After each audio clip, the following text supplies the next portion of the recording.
Ыйса аларга дагы мындай деди. Силерге бир чындыкты айтып коеюн. Ушул жерде тургандардын кээ бирлери күч кудурети менен келген Кудай падышачылыгын көрмөйүнчө көз жумбайт.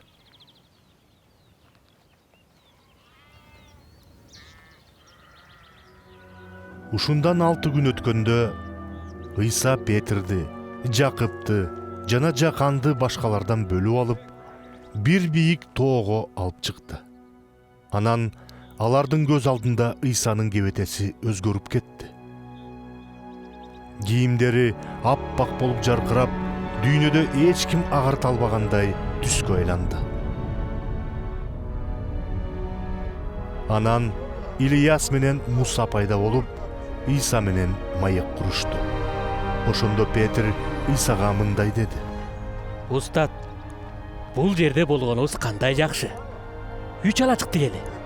Бирин сага, бирин Мусага, дагы бирин Илияска. Ал эмне дегенин өзү да түшүнгөн эмес. Анткени баары коркуп турушкан. Анан бир булут пайда болуп, аларга көлөкөсүн түшүрүп, булут ичинен Бул менин сүйүктүү уулум Ийса. Аны уккула деген үн чыкты. Алар айланасын карай калышса, жанында Ыйсадан башка эч ким жок экен.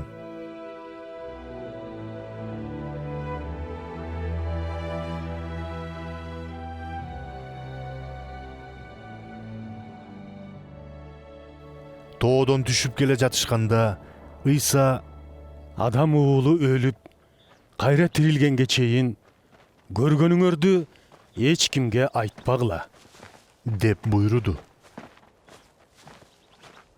Алар бул сөздү унутушпай, бири-биринен Өлгөндөрдөн тирилет деген эмнеси? деп сурашты.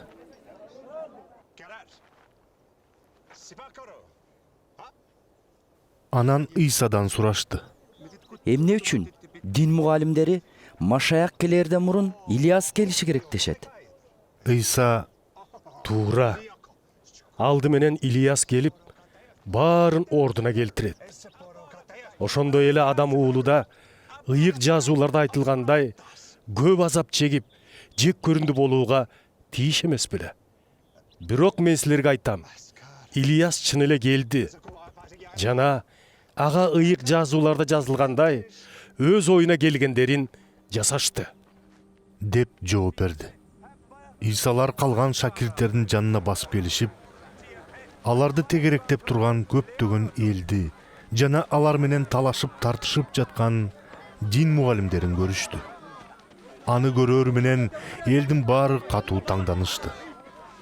Анан алдынан тосо чуркап чыгып, аны менен саламдашышты. Ыйса алардан эмне тууралуу талашып жатасыңар деп сурады. Элдин ичинен бирөө ага Устат, мен сага жин уруп, дудук кылган уулумду алып келдим эле.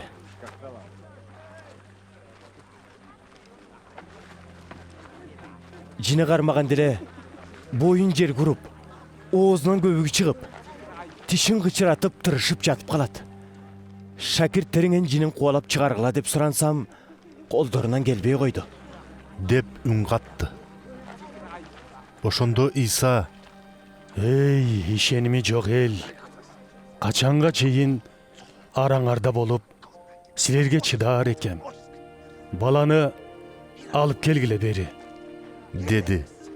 Алар баланы Ыйсанын алдына алып келишти.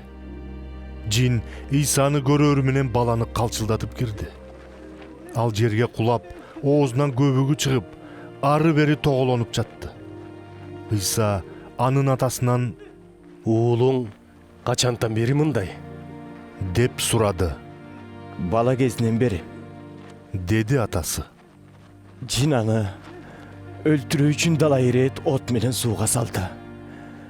Эгерде колуңуздан келсе, бизге ырайым кылып, жардам бере көрүңүз. Эгер колумдан келсеби, деди Ыйсага. Ким ишенсе, ага баарын жасай алам. Баланын атасы ошол замат Ишенем. Дагы катуураак ишенгенге жардам кыла көр. деп боздоп жиберди. Элдин агып келип жатканын көрүп, Иса кара күчкө: Дудук жана дүлөй кылчуу жин, мен сага катуу буйрук кыламын. Чыгып кет да экинчи кирбегин, деди.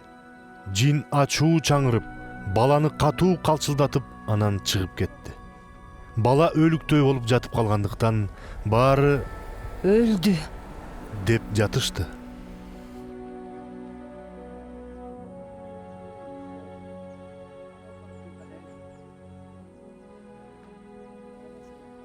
Бирок Иса аны колунан алып, турууга жардамдашты эле, ал турду.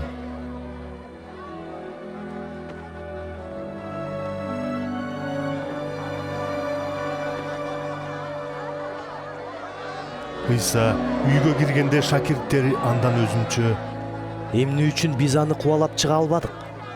деп сурашты. Иса: аны сыйынуу менен гана кууп чыгарууга болот. деп жооп берди.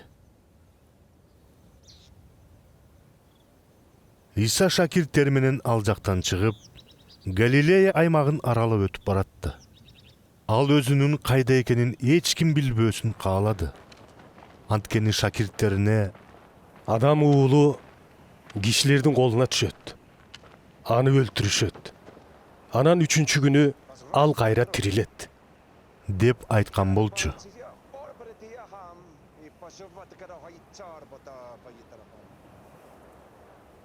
Бирок алар бул сөздөрдү түшүнүшкөн эмес. Сурагандан болсо коркушкан.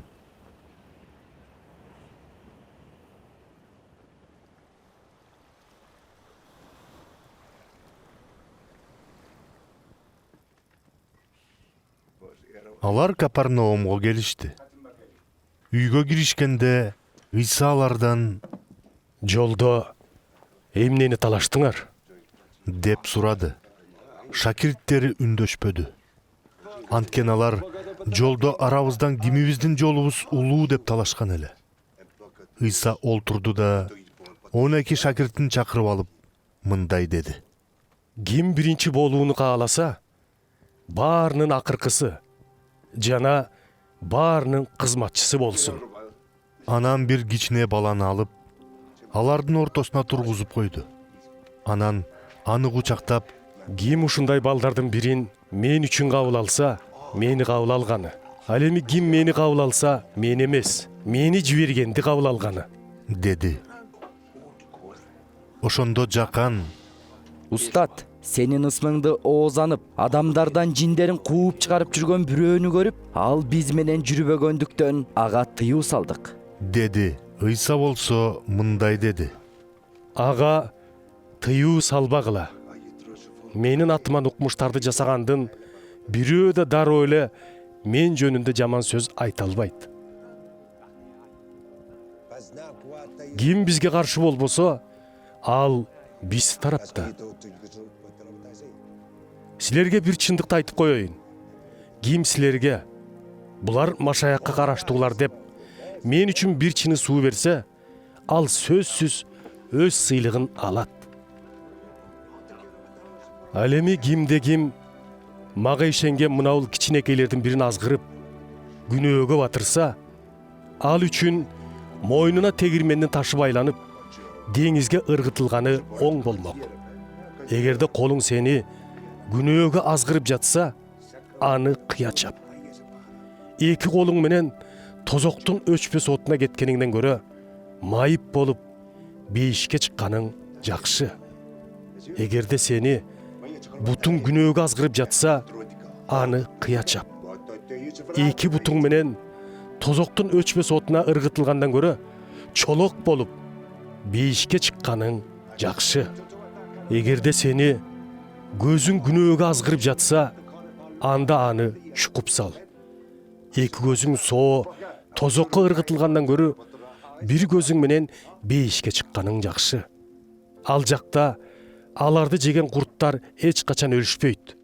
Жана аларды куйкалаган от эч качан өчпөйт. Кудайга тартуу кылынган нерселер туз менен тазаланган сыяктуу, бардығыңар азап отунан өтөсүңөр. Туз жакшы нерсе. Эгер ал даамын жоготсо, аны кантип калыбына келтиресиң? Жан дүйнөңөрдө туз болсун жана өз ара ынтымактуу жашагыла.